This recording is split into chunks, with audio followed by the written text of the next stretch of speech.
ជំរាបសួរសួស្តីបងប្អូនខ្ញុំមានអារម្មណ៍សង្ស័យជាមួយនឹងជីវិតខ្លួនឯងដូចមានណាគេចងជីវិតខ្ញុំជាមួយនឹង buffet ស៊ុបសាច់អាំងហ្នឹងហ្មងដេកនឹកឃើញឃ្លានគ្រប់ពេលហ្មងហើយឲ្យទៅបោកខេត្តសៀមរាបគឺដឹងតែដើររកកន្លែង buffet ថ្មីហ្មងហើយមានការបដិញ្ញាចិត្តថាចង់សាក buffet ក្នុងខេត្តសៀមរាបគ្រប់កន្លែងទាំងអស់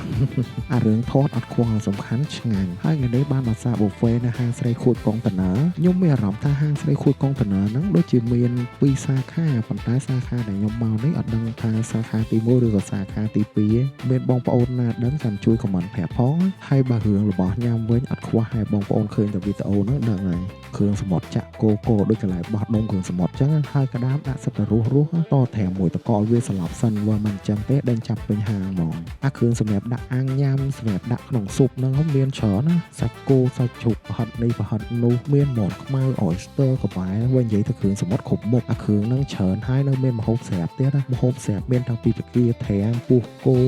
មានឆានេះឆានោះច្រើនមុខខ្ញុំដើរគ្រាន់តែដើរថតហ្នឹងហត់ហ្មងនៅមានចំណុចសំខាន់មួយទៀតណាគ្រឿងសមុទ្រគឺក៏សាច់គោសាច់អីហ្នឹងយើងចាប់ឲ្យគេយកធ្វើម្ហូបឲ្យយើងញ៉ាំបានណាខ្ញុំចាប់ក្បែរឲ្យគាត់យកទៅបំពងអូឆ្ងាញ់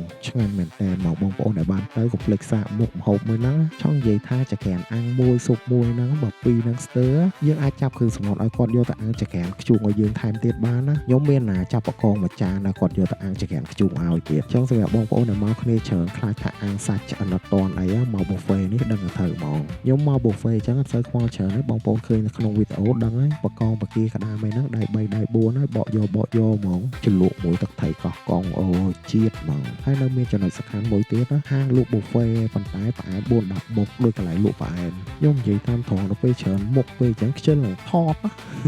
គ្រាន់តែទៅដួសផ្អែមវិញលក្ខណៈជាចានគោហ្មងដាក់ចម្រុះចូលគ្នាគ្រប់មុខហ្មងហើយមិនមែនតែមួយចានទេណា2ចានហើយផ្អែម2ចានហ្នឹងអត់ទាន់ចប់ទេនៅមានចំហួយហើយនៅមានផ្លែឈើទៀតដល់ពេលអញ្ចឹងទៅដូចមានអារម្មណ៍ថាខ្លាចខ្លួនឯងដែរតា